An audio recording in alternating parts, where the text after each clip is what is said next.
Le 1er mars 1980, l'officier Bob Warner se prépare un café chaud pour affronter la nuit de travail qui l'attend. Avec un collègue, il est de garde au commissariat du Kia en Californie. Et ça lui plaît pas beaucoup, parce que Bob, c'est un gars qui aime l'action. Veiller derrière un bureau, ça l'ennuie profondément. Mais surtout, il est frustré, parce qu'il sait qu'il y a plus important à faire. Depuis plusieurs jours, toutes les unités du coin sont en alerte maximale à la recherche d'un certain Timothy White, un petit garçon de la ville qui a disparu en revenant de son école. Alors il passe le temps comme il peut, par exemple en lisant les derniers rapports pour se tenir à jour sur l'affaire. Et puis en levant les yeux, il semble halluciner. Il croit voir une petite tête blonde le regarder à travers la porte du commissariat. Il se dit que c'est sûrement la fatigue et que l'affaire commence vraiment à le peser. Mais en regardant à nouveau, il comprend qu'il y a bien quelqu'un. Un petit garçon qui tente d'ouvrir la porte du commissariat. Mais l'enfant prend peur, puis part dans la direction opposée. Bob saute de son siège et fonce dehors, tout en appelant du renfort sur sa radio. Arrivé sur le trottoir, il croise à nouveau son regard. C'est bien un petit garçon qui est planté là. Et il est en pleurs dans les bras d'une autre personne, un adolescent, qu'il fixe sans dire un mot.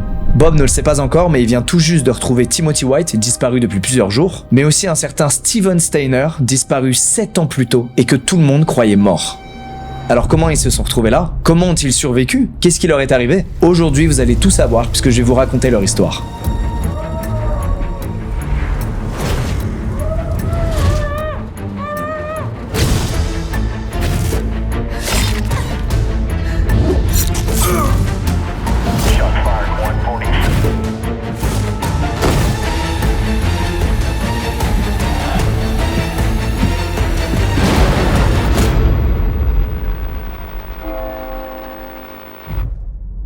On est le 4 décembre 1972 à Merced, en Californie. La famille Steiner, au cœur de cette histoire, vit dans un quartier calme où tout le monde se connaît. C'est plus ou moins l'endroit parfait pour fonder une famille. Et ça tombe bien parce qu'ensemble, les époux Steiner vont avoir 5 enfants. Steven, c'est le 3e de la fratrie et c'est un énorme pot de colle. Il adore son père et il le suit absolument partout où il va. Que ce soit le tracteur de la famille, la pêche ou le canapé de la famille, si son père y est, et ben Steven y sera aussi. Les seuls moments où ils sont séparés, c'est quand Steven part à l'école. Le matin, toute la fratrie part ensemble sous la supervision de Carrie, le grand frère de la famille. Alors même s'ils détestent jouer ce rôle de gardien, ça rassure évidemment leurs parents. Et Steven, lui, il aime pas trop non plus être tout le temps surveillé. Et ça tombe bien, parce que ce jour-là, Steven a de la chance. Il finit les cours à 14h plutôt que tous ses frères et sœurs, et il peut donc rentrer chez lui tout seul, comme un grand. Sauf que malheureusement, il arrivera jamais à destination. Sur le chemin du retour, Steven croise la route d'un homme d'une trentaine d'années qui distribue des tracts religieux aux gamins du quartier. Et quand il voit Steven, il se contente pas de lui donner un tract, il lui demande si sa mère serait prête à faire une donation à l'église. Alors Steven, qui se méfie de rien, répond que oui. Il sait que sa mère est religieuse et qu'elle donne déjà souvent à l'église locale. En entendant ça, l'homme sourit, et puis il se retourne et fait signe à une voiture garée un peu plus loin. Au volant, un autre homme, plus âgé, leur dit de monter. Steven s'installe sur la banquette arrière sans se douter de rien et indique aux hommes la route à suivre pour se rendre chez lui et parler à sa mère. Dans sa tête d'enfant de 7 ans, rien ne lui paraît étrange. Sauf qu'en arrivant devant la maison, la voiture continue d'accélérer. Steven immédiatement il s'inquiète, il leur dit qu'ils se sont trompés de chemin, mais le gars au volant lui dit de pas s'inquiéter et qu'il va prévenir sa mère par téléphone. Ce gars au volant, c'est Kenneth Parnell. Il vient du parc Yosemite d'où il est descendu avec Murphy, l'homme qui distribuait des tracts. Si Steven connaît leur nom, c'est parce qu'ils se parlent devant lui depuis tout à l'heure et qu'ils cachent pas du tout leur identité. Comme promis, Kenneth s'arrête à une station-service et il fait semblant de passer un appel dans la cabine téléphonique la plus proche. Il en revient tout sourire et il explique à Steven que tout va bien. Sa maman accepte qu'il les accompagne sur la route et l'autorise même à passer la nuit avec eux.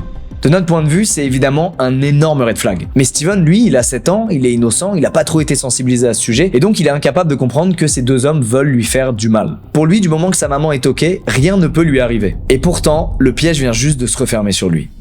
Mais il n'y a pas que Steven qui vient de se faire piéger, il y a aussi Murphy. C'est un collègue de Kenneth et ils bossent tous les deux au Yosemite Lodge, un hôtel situé au cœur du parc. En fait, Kenneth a compris que ce gars était super facile à manipuler et lui a fait croire qu'aujourd'hui, ensemble, ils allaient secourir un enfant. Ça fait des jours et des jours qu'il bassine Murphy en lui expliquant que les familles de Merced sont violents avec leurs enfants et qu'il en a eu la preuve en discutant avec l'une d'entre elles. Et Murphy, c'est un ancien enfant battu. Donc en apprenant ça, il est révolté et il accepte donc d'aider Kenneth à trouver un enfant et à le secourir. Le problème, c'est que Murphy, il connaît pas vraiment Kenneth. Alors oui, ils sont collègues, mais il sait rien de son passé. Et encore moins qu'en réalité, c'est un criminel extrêmement dangereux, déjà condamné il y a 20 ans pour des braquages, des évasions de prison et pour avoir abusé d'un enfant.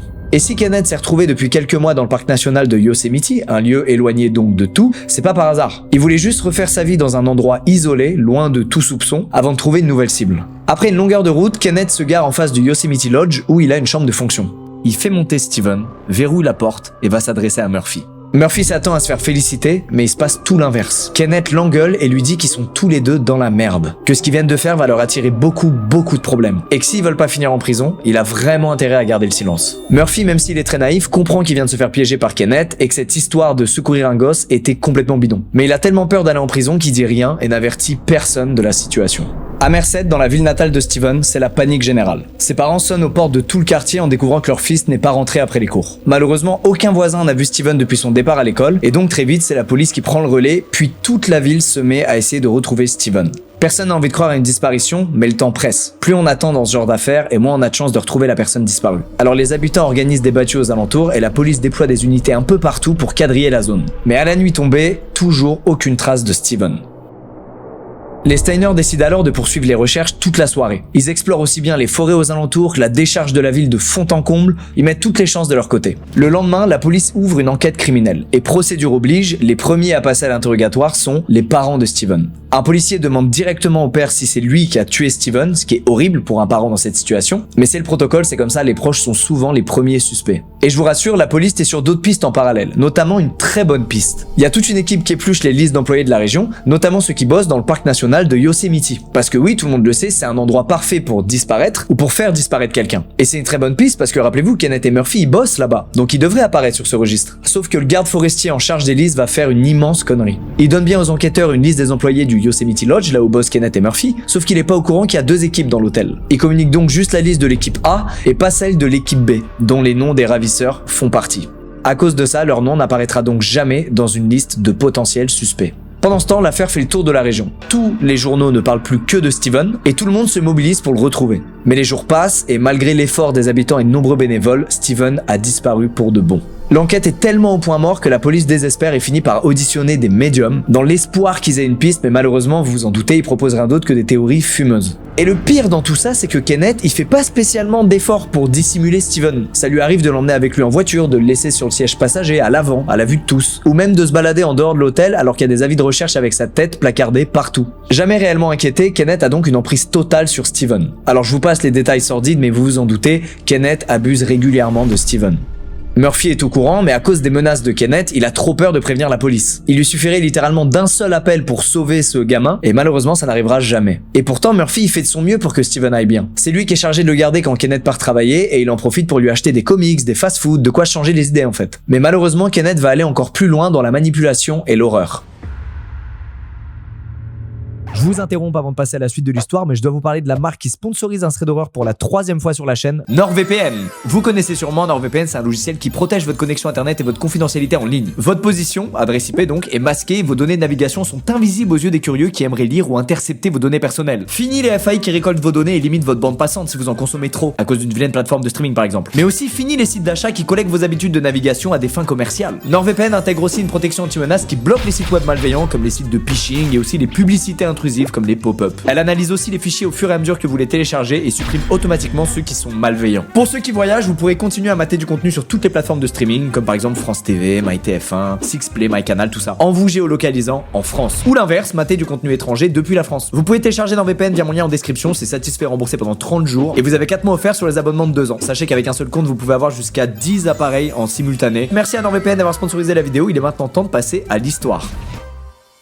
Il va faire croire à Steven que ses parents l'ont abandonné. Il lui explique qu'ils avaient en fait trop d'enfants à gérer et pas assez d'argent pour les élever, et que donc ils ont demandé à Kenneth de le garder et que c'est pour ça qu'il est ici. Il va même en rajouter une couche et lui dire qu'un juge viendrait justement de lui accorder officiellement sa garde. Encore une fois, ça peut paraître gros, mais Steven c'est juste un enfant de 7 ans qui littéralement ne comprend pas ce qui lui arrive. Il est évidemment très triste en apprenant tout ça, et il commence à croire qu'au final, Kenneth n'est pas si méchant que ça. Et pour marquer le coup, Kenneth lui dit qu'il doit maintenant utiliser un nouveau nom. Steven devient Dennis Parnell, et c'est désormais le fils adoptif de Kenneth Parnell. Et petit à petit, toute cette mascarade, ça finit par fonctionner. Steven finit même par l'appeler papa, alors que les abus continuent tous les jours. Pour continuer de brouiller les pistes, Kenneth fait tout pour jouer un rôle de père sympa au premier regard. Par exemple, il va offrir un chien à Steven, un petit Manchester Terrier que Steven va appeler Queenie. Et pour un enfant de 7 ans, recevoir un chien, c'est un cadeau incroyable. Et à défaut de pouvoir comprendre que c'est juste une façon de le manipuler un peu plus, Steven il va adorer Queenie. Parce que ce petit chien, ça va devenir sa seule source de réconfort dans tout ce cauchemar. Et c'est d'ailleurs peut-être ce qui va lui permettre de tenir, de s'accrocher malgré ce qui lui arrive. Toujours dans l'optique de se faire passer pour un père sympa, Kenneth décide de fêter Noël avec Steven comme si tout était normal. Ils se font un petit repas et il lui offre même des cadeaux comme le veut la tradition. Là encore, Steven est ravi et la frontière entre nouveau père et ravisseur continue de se brouiller. D'ailleurs, du côté de sa véritable famille, ce Noël c'est une épreuve hyper difficile.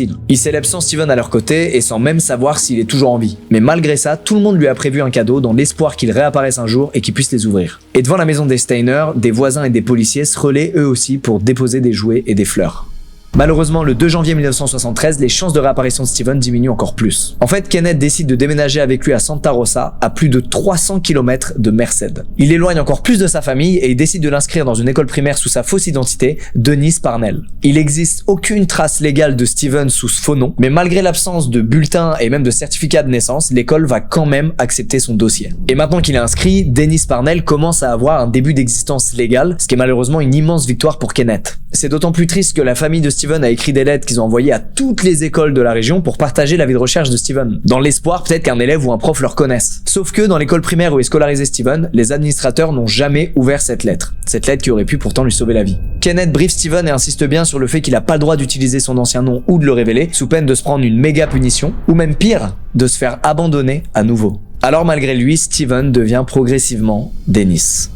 L'histoire aurait pu s'arrêter un an plus tard quand Steven décide de fuir. En fait, tout se passe très vite un soir où Kenneth dort. Steven en profite pour sauter de la fenêtre de leur maison et fuir à toute vitesse. Sauf qu'une fois dehors, il zone pendant de longues minutes dans les rues de la ville sans savoir quoi faire et où demander de l'aide. Et à force d'errer, il commence à avoir peur. C'est la première fois qu'il est livré à lui-même dans la nature, donc il se résigne à retourner chez Kenneth sans faire de bruit. Et ce sera sa seule tentative d'évasion. Les mois passent et Kenneth évidemment déménage à nouveau. Il sait que c'est dangereux de rester trop longtemps au même endroit puisque Steven se fait des potes et à force d'être en confiance avec ses potes, il risquerait de leur révéler sa véritable identité et son passé. Il met donc le cap sur une autre ville perdue de Californie pour tout recommencer à zéro. Steven a maintenant 10 ans et il fait beaucoup de conneries, ce qui est pas étonnant vu l'enfer dans lequel il vit. Ça lui arrive par exemple de prendre des allumettes et de foutre le feu à des trucs en pleine campagne. Il vole aussi régulièrement des choses dans des magasins, jamais rien d'énorme, c'est des bonbons ou des jouets par-ci par-là, sauf qu'un jour il se fait prendre la main dans le sac et le boss appelle la police. C'est la première fois de toute sa captivité que Steven croise un policier. C'est l'occasion rêvée pour qu'il puisse enfin s'échapper, il lui suffirait juste de tout raconter et il serait de retour chez lui le soir même. Sauf que les années de lavage de cerveau ont fait leur effet et la seule chose à laquelle pense Steven, c'est la réaction de Kenneth quand il apprendra qu'il a volé un jouet. À aucun moment, il pense à tout raconter à l'officier. On passe une nouvelle fois à 2 doigts de sa libération, mais ça n'arrive pas.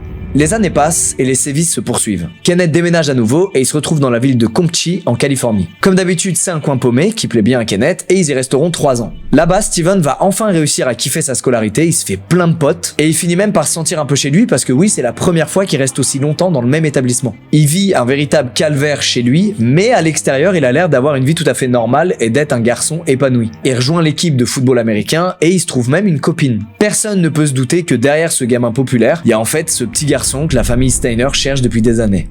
Mais alors pourquoi Steven fuit toujours pas son ravisseur, maintenant qu'il est libre et qu'il a plein de potes à qui parler, à qui se confier?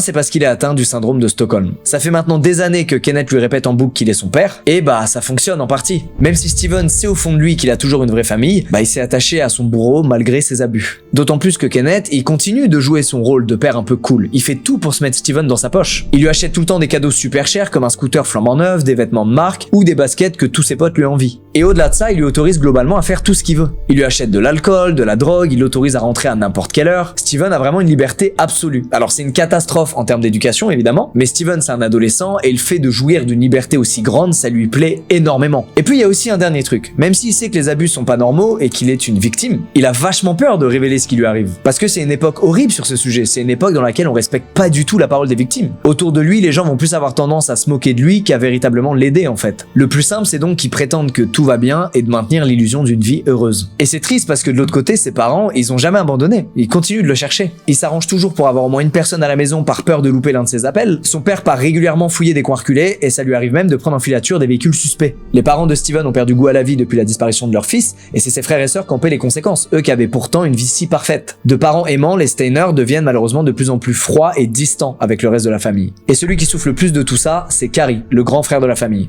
Il a l'impression de grandir sans l'amour de ses parents et sans leur attention puisque c'est toujours Steven qui est au centre des discussions. C'est un peu normal au vu des circonstances, mais c'est super dur à vivre pour Carrie qui est en pleine crise d'adolescence. Alors il s'isole du monde et il se met à ruminer des idées noires à longueur de journée. Et le contraste entre les deux frères est super violent puisque d'un côté on a Steven qui vit en réalité un enfer mais qui en apparence est un type heureux et qui a une vie normale. Et de l'autre côté on a Carrie qui a tout pour vivre heureux et normalement et qui pourtant vit un enfer et n'a ni pote ni copine. Et en parlant de copine, Steven va beaucoup se rapprocher de la sienne et finir par réaliser le scénario que Kenneth craint, parler de son ancienne vie.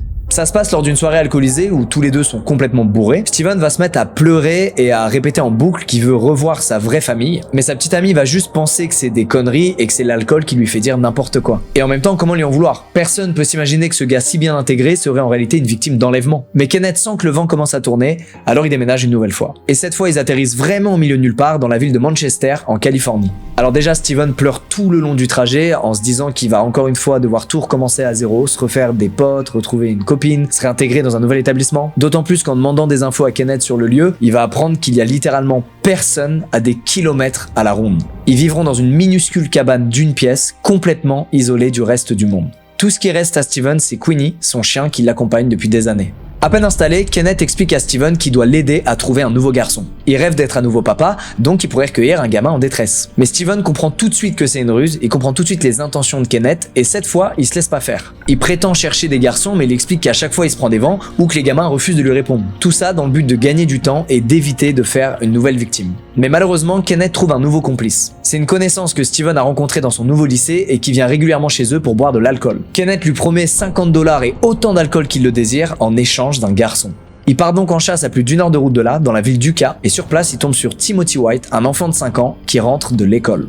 Comme un flashback de ce qu'a vécu Steven, le complice lui demande de venir avec lui, mais Timothy refuse parce qu'on lui a toujours dit de ne pas parler aux étrangers. En voyant que l'inconnu assiste, Timothy se met à courir de toutes ses forces, mais l'ado part à sa poursuite et le rattrape rapidement. Il le tire jusqu'à la voiture de Kenneth et ils repartent tous en direction de la cabane. Personne n'a vu la scène et les parents de Timothy finissent par lancer l'alerte quelques heures plus tard. Après 1 heure de route, Timothy arrive à la cabane où il fait la rencontre de Steven. Et à peine arrivé, Kenneth lui annonce que ses parents l'ont abandonné et qu'il est son nouveau fils adoptif. Il lui teint les cheveux, lui donne un nouveau nom, bref, il s'apprête à lui faire vivre ce qu'il a fait vivre à Steven pendant toutes ces années. Et c'est un énorme déclic pour Steven. En voyant Timothy, il se revoit lui il y a 7 ans. Il revoit le petit Steven. La détresse est exactement la même, tout comme les mensonges que raconte Kenneth. Et à ce moment-là, tout devient clair dans sa tête. Il est hors de question que Timothy subisse le même sort que lui. La nuit tombe et Kenneth part bosser comme à son habitude. Ça fait des années qu'il fait confiance à Steven, alors il lui demande juste de s'occuper de Timothy, sans se douter que ce soir-là, il fera preuve d'un courage exceptionnel qui changera à jamais leur destin. 1 heure après le départ de Kenneth, Steven dit à Timothy qu'il va le sortir de là. Il prend un couteau, le cache dans sa botte, puis il met Timothy sur son dos. Et sous le bras, il embarque Queenie, son fidèle chien, qui refuse de laisser derrière lui. On est alors en pleine nuit, au milieu de nulle part, et Steven promet à Timothy qu'il le ramènera chez lui, quoi qu'il en coûte. Timothy lui explique qu'il habite à Uka, une ville à plus de 50 km de là. Impossible de marcher sur une si grande distance en pleine nature, donc Steven décide de faire du stop. Et par miracle, après seulement quelques minutes, un homme s'arrête et accepte de les prendre. Et deuxième coup de chance, il doit justement passer par la ville d'Uka. Cet homme, c'est un Mexicain qui parle très mal anglais et avec qui la discussion est difficile. Mais c'est une bonne chose pour Steven. Il veut pas trop discuter ni avoir à révéler la raison de leur voyage. Il a peur que le plan échoue si jamais il en dit trop. Après une demi-heure de route, l'homme dépose les garçons au centre d'Uka. Steven demande ensuite à Timothy son adresse, sauf qu'il a 5 ans et qu'il en a aucune idée. Steven a donc un nouveau plan, suivre le panneau qui indique le commissariat de la ville. En arrivant devant le poste de police, il dépose délicatement Timothy sur le sol, puis lui dit d'aller dans le bâtiment, de parler aux policiers, et qu'après ça, il pourra retrouver ses parents. Oui, Steven n'a aucune intention de se livrer lui à la police. À aucun moment, il a pensé à sa propre situation. S'il fait ça depuis le début, c'est pour secourir Timothy, pas pour se secourir lui-même. Il a presque oublié qu'il est lui-même une victime. Le petit garçon tend la main vers la poignée, avant de fondre en larmes et de s'arrêter. Il a peur, il sait pas ce qu'il doit faire, et puis il court dans la direction opposée, tout droit dans les bras de Steven. De l'autre côté de la porte, l'officier Bob Warner se précipite à l'extérieur. Il a déjà appelé une patrouille en renfort, histoire d'être sûr que ces garçons qui ont l'air trop jeunes pour traîner dehors à cette heure-ci ne puissent pas s'échapper. En voyant le policier s'approcher, Steven lui raconte toute l'histoire. Il lui raconte que le petit garçon s'appelle Timothy White et qu'il a été enlevé il y a quelques jours. Bob n'en revient pas. Il a face à lui le gamin le plus recherché de toute la région. En revanche, il sait toujours pas qui est Steven, donc il lui demande de l'auditionner pendant que ses collègues prennent la relève et s'occupent de Timothy. Pendant cette audition, l'officier demande à Steven quel est son nom et il répondra à une phrase qui restera iconique dans cette affaire. Il lui répondra « Je suis certain que je m'appelle Steven et je crois que mon nom de famille est Steiner ». Deuxième choc pour le policier qui fait immédiatement le lien avec cette affaire vieille de plus de 7 ans. À partir de là, Steven et Timothy sont sauvés et le cauchemar est enfin derrière eux. 1 heure plus tard seulement, Kenneth est interpellé sur son lieu de travail par une dizaine de flics armés. Et Steven confirmera sur place que c'est bel et bien lui qui les a kidnappés. Les flics vont quand même faire un énorme misplay en mettant Steven et Kenneth dans la même pièce pour qu'ils confirment que c'est bien son ravisseur. Et c'est un événement traumatisant pour Steven qui n'a aucune envie de se retrouver face à son ravisseur maintenant qu'il l'a dénoncé et qu'il a plus que jamais peur de lui. C'est tellement intense qu'il va finir par hurler de toutes ses forces avant de quitter la pièce en courant. Kenneth lui bouge à peine et il dissimule rien parce qu'il sait qu'il est foutu. Comme d'habitude dans ce genre d'affaires, l'entourage de l'accusé refuse de croire que quelqu'un de si sympa en apparence aurait pu commettre des choses aussi horribles. Et l'entourage de Kenneth n'échappe pas à la règle. Le lendemain matin, plusieurs hélicoptères de grands médias survolent la ville et l'affaire s'apprête à faire le tour des États-Unis tant elle est exceptionnelle. Depuis tout ce temps, tout le monde pensait que Steven était mort et non seulement il est pas mort, mais en plus, il revient en héros. À plusieurs centaines de kilomètres de là, dans sa ville natale, des dizaines et dizaines de journalistes se rassemblent devant la maison des Steiner. Tout le monde veut assister à ce dénouement inespéré. Et surtout, c'est un soulagement énorme pour les Steiner qui retrouvent enfin leur fils disparu. Imaginez leur joie, eux qui continuaient de déposer un cadeau pour Steven au pied du sapin chaque année à Noël, eux qui n'ont jamais cessé d'y croire malgré les statistiques qui jouaient en leur défaveur. Et ce qui touche tout le monde aussi, c'est la relation que Steven a avec Timothy, c'est-à-dire qu'ils se connaissent que depuis quelques jours et pourtant on dirait qu'ils se connaissent depuis des années. Et regardez, même Queenie apparaît sur les images des retrouvailles.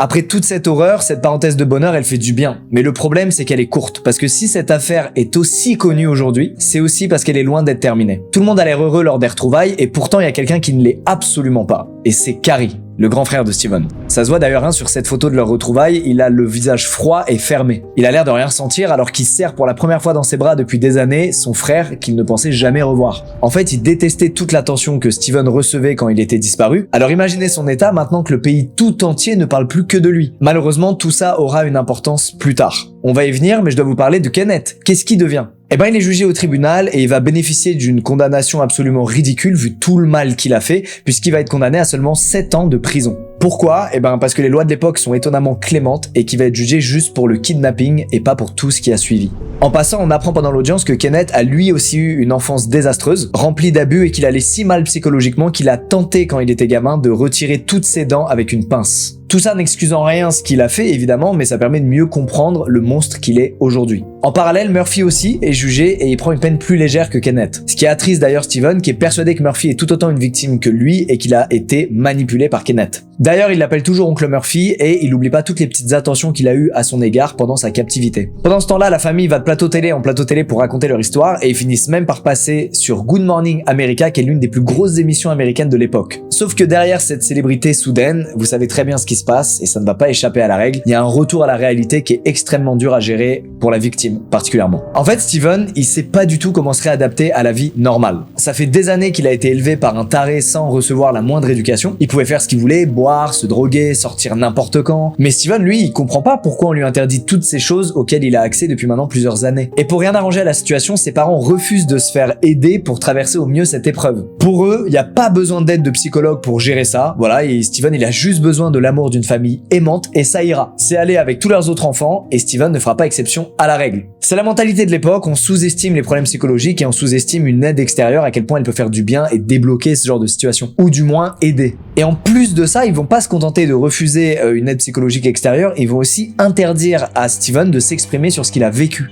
Comme si c'était trop dur pour eux d'accepter la réalité, quoi. Ils sont un peu dans le déni, ils veulent faire comme si rien de tout ça n'était jamais arrivé. Résultat, ses parents lui posent jamais de questions, il a pas le droit de leur parler de ses traumatismes, et il y a que les journalistes qui semblent s'intéresser à lui, à ce qu'il a vécu, sauf que des journalistes, ça remplace pas des parents. Et donc tout ça va inciter Steven à faire de plus en plus de conneries et à s'enfoncer de plus en plus dans des addictions. La situation est tellement critique que son père va finir par le mettre à la rue parce que Steven a un problème avec l'alcool et il peut pas s'empêcher de boire. Il se retrouve donc, du jour au lendemain, seul pour gérer sa vie d'adulte. Alors il va tenter de s'inscrire à l'université, sauf qu'il n'arrive pas à rester concentré en cours et que donc il va vite se rabattre sur des petits boulots. Il finit par garder des parkings la nuit et par bosser dans un abattoir la journée. Et quand sa paye tombe, une grande partie finit malheureusement dans l'alcool. Alors évidemment, s'il boit autant, c'est non seulement parce qu'il est quand même traumatisé de ses années de captivité, mais aussi parce qu'il a du mal à gérer toute cette attention que les médias lui portent. Et un soir donc, alors qu'il a des idées noires, il finit par prendre du recul sur sa vie et il a un déclic. Il sait au fond de lui que les journalistes disparaîtront jamais et qu'il va devoir apprendre à vivre avec. Alors plutôt que de les subir, il va essayer d'en faire une force. Et si cette exposition médiatique lui permettait de sauver la vie d'autres enfants? Du jour au lendemain, Steven change complètement de vision sur tout ça. Il se dit que plus il racontera son histoire, plus il sensibilisera les US aux risques sur les enlèvements et à comment protéger les enfants. Alors ça y est, il rate plus une seule occasion de donner une interview. Il se retrouve même à donner des conférences dans les écoles de la région pour sensibiliser les enfants, les profs et aussi les parents d'élèves.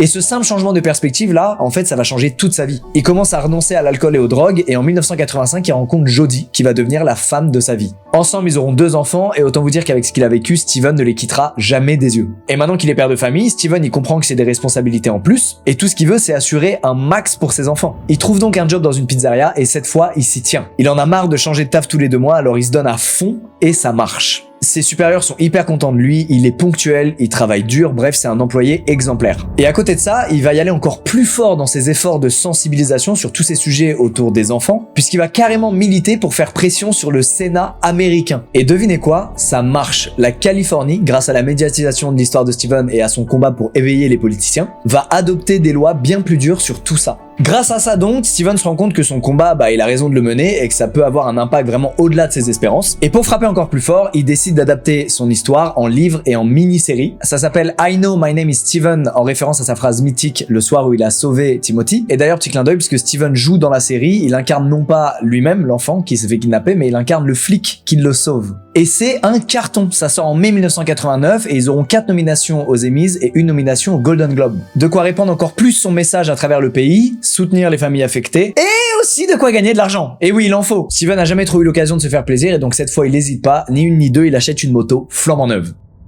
Malheureusement, c'est reparti pour les mauvaises nouvelles. Et oui, déjà. Le 16 septembre 1989, sa vie va encore basculer. Steven finit sa journée de travail et doit rentrer chez lui, mais il y a une grosse tempête, une pluie torrentielle et donc une visibilité réduite sur la route. L'enfer pour n'importe quel motard. Et pour rien arranger, 3 jours plus tôt, quelqu'un lui a volé son casque. Le boss de la pizzeria s'inquiète aussi en le voyant sur le départ et lui propose de prendre le pick-up de l'entreprise. Ça lui permettrait de rentrer au sec chez lui et surtout de pas prendre de risques. Mais Steven refuse parce qu'il a trop peur d'entacher la réputation de la pizzeria si jamais il a un accident avec le pick-up. Donc Steven prend son courage à deux mains, met le contact de sa moto et emprunte le trajet pour rentrer chez lui. Sauf qu'en arrivant à une intersection, une voiture s'insère brusquement devant lui et Steven n'a pas le temps de freiner. Il percute la voiture de plein fouet, s'écrase sur le bitume et hurle de douleur avant de perdre conscience. Le conducteur de la voiture, lui, prend la fuite alors même que Steven gît au sol. Un autre automobiliste finit par appeler les secours, qui arrive quelques minutes plus tard, mais malheureusement c'est trop tard, Steven s'est fracturé le crâne et il décède sur la route de l'hôpital. Sans casque, il avait aucune chance de s'en sortir. À l'annonce de sa mort, c'est tout un pays qui est en deuil. Lui qui a ému toute l'Amérique avec son héroïsme, se retrouve à disparaître de la façon la plus tragique possible à seulement 24 ans. 500 personnes se rendent aux funérailles de Steven pour lui rendre un dernier hommage, et parmi elles, on retrouve Timothy White, qui va faire partie même des gens qui portent le cercueil. Il a maintenant 14 ans et il s'est porté volontaire pour honorer l'homme qui lui a sauvé la vie. La femme de Steven se console, elle, en se disant que ça y est, plus personne ne pourra plus jamais lui faire de mal là où il est maintenant. Mais l'histoire s'arrête pas là, parce que malgré la mort de Steven, le nom des Steiner refait surface en 1999. Cette fois, c'est au tour de Carrie, son grand frère, de faire la une des journaux. Après la mort de son frère, ses pensées noires ont pas disparu, c'est même tout l'inverse. Ça fait des années qu'il va profondément mal, au point où la nuit, il rêve parfois de mettre le feu sur son lieu de travail, voire même de tuer tous ses collègues. Et il a beau parler de ça et demander de l'aide psychologique, personne ne semble vouloir l'aider. Carrie décide donc de fuir la ville et de s'isoler loin de tout. Comme Kenneth l'avait fait quelques années avant lui, il décide d'aller s'installer dans le parc de Yosemite, au fond de la forêt. Sur place, il trouve rapidement un job au Cedar Lodge, un autre hôtel du parc. Dans ces montagnes, Carrie se sent un peu mieux. Il attire pas trop l'attention, ses collègues le trouvent sympa, et les visiteurs, eux, ont pas grand chose à dire à son sujet, il fait son taf quoi. Mais pour autant, parfois il y a des gens qui le trouvent un peu étrange sans pour autant savoir réellement expliquer pourquoi. Comme s'ils avaient ressenti toute la haine qu'il continue de porter en lui. Et cette haine, cette colère, c'est finalement en plein hiver qu'elle va se déchaîner. À cette période de l'année, on trouve pas beaucoup de touristes à Yosemite, mais les plus téméraires d'entre eux viennent quand même ici pour vivre une petite aventure. Parmi eux, on retrouve un petit groupe de touristes qui viennent passer une nuit au Cedar Lodge, Carol Sound et sa fille Juliana, et Silvina Peloso, une étudiante argentine et amie de Juliana. Elles partagent toutes les trois la même chambre et s'apprêtent à regarder un film quand elles entendent quelqu'un toquer à leur porte. Elle lui ouvre et elle tombe sur Carrie, l'homme à tout faire de l'hôtel. Il rentre donc dans la pièce, dévisage les trois femmes, puis file dans la salle de bain où il fait semblant d'inspecter le lavabo. Et alors que Carol et sa fille reprennent leur discussion en attendant que Carrie finisse son boulot, il ressort de là armé d'un pistolet. Il les force ensuite à monter dans la voiture avant de disparaître avec elle au cœur de la montagne. Le lendemain, l'alerte est lancée par la famille de Soon qui s'inquiète de plus avoir de nouvelles de leur fille. Sauf qu'au Cedar, personne n'a rien vu d'inhabituel ce soir-là. Carrie finit par être interrogé comme tous ceux qui bossent au Cedar Lodge, sauf qu'il est tellement calme face à l'interrogatoire qu'il est rapidement éloigné de la liste des suspects. Un mois plus tard, les policiers retrouvent la voiture des trois femmes à une centaine de kilomètres de l'hôtel. Et dans le coffre, ils retrouvent les corps calcinés de Silvina et Carol. Celui de Juliana n'est pas là, et alors que la police locale commence à ébruiter l'affaire, ils reçoivent un indice extrêmement utile, une carte manuscrite qui indique la position du troisième corps. On peut notamment y lire « On s'est bien amusé avec celle-là ». Les policiers foncent donc au lieu indiqué et retrouvent bel et bien le corps de Juliana tuée à coups de couteau.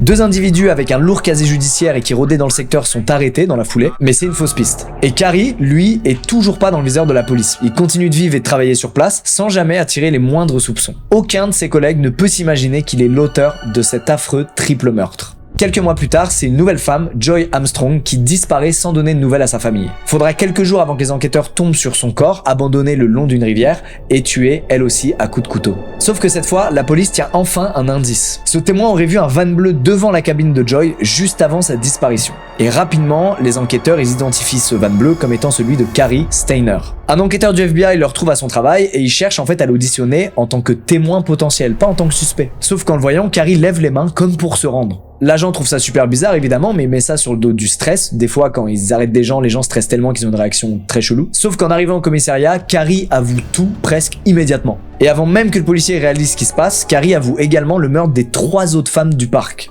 Alors c'est un choc et en même temps un jour de chance pour l'officier qui s'attendait pas à des révélations aussi brutales, mais c'est surtout un choc pour toute la région. Des années après la mort de son frère, Cary vient donc de salir le nom que Steven a fait briller tout au long de sa vie.